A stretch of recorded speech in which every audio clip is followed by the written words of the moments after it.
Hello guys, आज हम start करने वाले हैं क्लास 8 हिंदी के बस की यात्रा चैप्टर को। गाइस, इस चैप्टर के राइटर हैं हमारे हरिशंकर परिसाई जी। इनकी डेट ऑफ बर्थ की बात करें तो इनका जन्म हुआ था 22 अगस्त 1924 को और इनकी डेथ हुई थी 10 अगस्त 1995 को। चलते हैं चैप्टर की तरफ। तो इस चैप्टर में हमारे जो राइटर हैं वो अपने व्यक्तिगत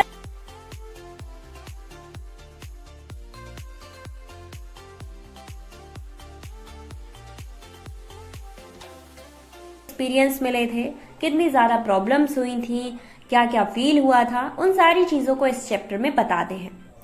एक बार लेखक अपने 4 फ्रेंड्स के साथ जबलपुर जाने वाली ट्रेन पकड़ने के लिए अपनी यात्रा बस से शुरू करने का फैसला ले लेते हैं। बहुत सारे लोग मना करते हैं कि बस से सफ़र मत करो, ये बस अच्छी नहीं है, बट हमारे राइटर इस बात को कहाँ मानने वाले थे। वो उन सारे लोगों की सलाह ना मानते हुए बस से जाने का फैसला लेते हैं और जब वो बस के अंदर जाते हैं, उसकी हालत देखते हैं तो उसे देखकर उन्हें हंसी आ जाती है। वो कहते हैं कि ये बस तो पूजा करने लायक है। एक्चुअली उस बस की हालत इतनी ज़्यादा खराब थी, इतनी ज़्यादा नाजुक थी कि राइटर को उसे देखकर एक वो होता है ना, दया वाला भाव, वो आने लगा था।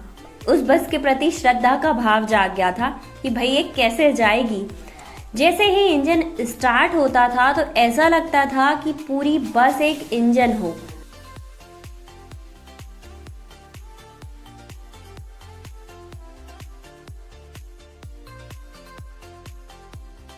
उन्हें ऐसा लग रहा था कि वो सीट पर बैठे या सीट उन पर बैठी है। बस को देखकर वह कहते हैं कि ये बस जरूर गांधी जी के असहयोग आंदोलन के टाइम की रही होगी, क्योंकि इस बस का हर एक पार्ट है वो एक दूसरे के लिए असहयोग कर रहा है, एक दूसरे को चलाने की कोशिश कर रहा है। अब कुछ टाइम बस चलने के बाद बस रुक जाती है। एक तो बस की स्पीड बहुत ज़्यादा तेज थी नहीं, फिर कुछ टाइम ही चलती है, फिर बस रुक जाती है और पता चलता है कि पेट्रोल की टंकी में छेद हो गया। अब ऐसी सिचुएशन में वो सोचने लगते हैं कि ना जाने कब इस बस के ब्रेक फेल हो जाएं, कब स्टीयरिंग टूट जाए। आगे पेड़ पौधे हैं, झील है, उसे देखकर राइटर सोचते हैं न जाने कब ये टकरा जाए और हमें गोता लगा दे, मतलब हम पानी में डूब जाएं। फिर बस रुकती है अचानक से और हमारे राइटर का मन आत्मग्लानि से भर उठता है। उनके मन में ये थॉट आ रहा था, क्यों वो इस वृद्ध पर सवार हुए थे, मतलब क्यों इस बूढ़ी बस पर वो सवार हुए थे। जब लोगों ने मना किया था तो वो क्यों नहीं माने थे। उन्हें अपनी जान की बाजी लगानी पड़ गई थी। उन्हें ये नहीं पता था कि वो जहाँ जा रहे हैं वहाँ सेफली पहुँच भी पाएंगे या नहीं पहुँच पाएंगे। इंजन ठीक होने पर बस फिर से चलना स्टार्ट कर देती है, बट अब जो बस की स्पीड थी वो काफ़ी कम हो चुकी थी। वो एक बार खराब हो चुकी थी, इसलिए उसकी स्पीड और ज़्यादा कम हो गई थी।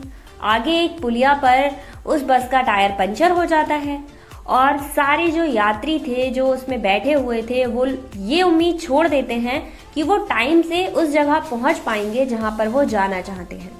अब उनके मन में बहुत ज़्यादा टेंशन थी। इस टेंशन को दूर करने के लिए वो लोग हंसी मजाक करना स्टार्ट कर देते हैं, बट होने वाला कुछ नहीं था। उनका स्ट्रेस कम नहीं होता है और अभी भी वो इसी सोच में थे कि कैसे भी हम टाइम से अपनी जहाँ जा रहे हैं वहाँ पर पहुँच जाएं।